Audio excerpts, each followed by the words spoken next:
আসসালামু আলাইকুম রাহমাতুল্লাহ। সুপ্রিয় দর্শক মণ্ডলী, আল্লাহ তাআলা বিবাহের মাধ্যমে নারী পুরুষের যৌন সম্ভোগ তথা বংশবৃদ্ধিকে কল্যাণের কাজে পরিণত করেছেন। বিবাহের ফলে স্বামী স্ত্রীর যাবতীয় বৈধ কার্যক্রম হয়ে ওঠে কল্যাণ ও সওয়াবের কাজ। বংশবৃদ্ধির একমাত্র মাধ্যমই হচ্ছে স্বামী স্ত্রী সহবাস। এর রয়েছে কিছু নিয়ম নীতি ও দোয়া। প্রিয় দর্শকদের জন্য তা তুলে ধরা হলো। দোয়াটি হলো এই: বিসমিল্লাহি আল্লাহুম্মা জান্নিবনা শাইতানা ওয়া জান্নিবিশ শাইতানা মা রাযাকতানা। অর্থ: হে আল্লাহ, তোমার নামে আরম্ভ করছি, তুমি আমাদের নিকট হতে শয়তানকে দূরে রাখো।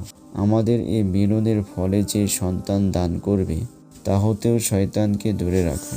ফজিলত: হযরত আব্দুল্লাহ ইবনে আব্বাস রাদিয়াল্লাহু আনহু হতে বর্ণিত, রাসূলুল্লাহ সাল্লাল্লাহু আলাইহি ওয়াসাল্লাম বলেছেন, যখন তোমাদের কেউ আপন স্ত্রীর সঙ্গে মিলিত হওয়ার ইচ্ছা পোষণ করে তখন উক্ত দোয়া পড়ে যেন মিলিত হয়। এই মিলনে যদি তাদের কিসমতে কোনো সন্তান আসে, সে সন্তানকে শয়তান কোনো ক্ষতি করতে পারবে না। বুখারী, মুসলিম, মিশকাত।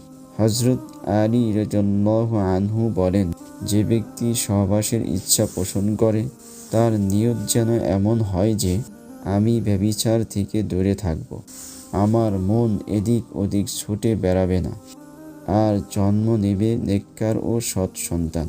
এই নিয়তে সহবাস করলে তাতে সওয়াব তো হবেই, সঙ্গে সঙ্গে নেক উদ্দেশ্য পূরণ হয়। স্ত্রী সহবাসে রয়েছে কতিপয় নিয়ম। নাম্বার 1, স্বামী স্ত্রী উভয় পাক পবিত্র থাকবে। নাম্বার 2, বিসমিল্লাহ বলে সহবাস শুরু করা মুস্তাহাব। ভুলে গেলে যদি বীর্যপাতের পূর্বে স্মরণ হয় তাহলে মনে মনে পড়ে নিতে হবে। নাম্বার 3, সহবাসের পূর্বে সুগন্ধি ব্যবহার করা, যা আল্লাহর রাসূলের সুন্নাত। নাম্বার 4, সব ধরনের দুর্গন্ধ জাতীয় জিনিস পরিহার করা। উল্লেখ্য যে ধূমপান কিংবা অপরিচ্ছন্ন থাকার কারণে দুর্গন্ধ সৃষ্টি হয়, আর এতে কামভাব কমে যায়, আগ্রহের স্থান দখল করে নেয় বিতৃষ্ণা। নাম্বার 5, কিবলামুখী হয়ে সহবাস না করা। নাম্বার 6, একেবারে উলঙ্গ না হওয়া। নাম্বার 7, স্ত্রীকে পরিপূর্ণ তৃপ্তি দান করার পূর্বে বিচ্ছিন্ন না হওয়া। নাম্বার 8, বীর্যপাতের সময় মনে মনে নির্ধারিত দোয়া পড়া, কেননা যদি সে সহবাসে সন্তান জন্ম নেয় তাহলে সন্তান শয়তানের প্রভাব মুক্ত থাকবে। নাম্বার 9, স্ত্রীর হায়েজ নিফাসের ঋতুকালীন সময় সহবাস না করা। নাম্বার 10, চন্দ্র মাসের 1 এবং 15 তারিখ রাতে মিলিত না হওয়া। নাম্বার 11, স্ত্রীর জরায়ুর দিকে চেয়ে সহবাস না করা।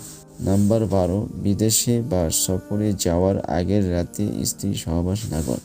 নাম্বার 13, সহবাসের সময় স্ত্রীর সহিত বেশি কথা না বলা।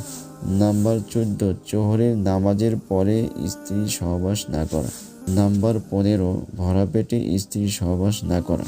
নাম্বার 16, উল্টাভাবে স্ত্রী সহবাস না করা। নাম্বার 17, স্বপ্নদোষের পর গোসল না করে স্ত্রী সহবাস না করা। আল্লাহ তাআলা আমাদের সকলকে উক্ত কথাগুলোর ওপর আমল করার তৌফিক দান করেন। আমিন ইয়া রাব্বাল আলামিন।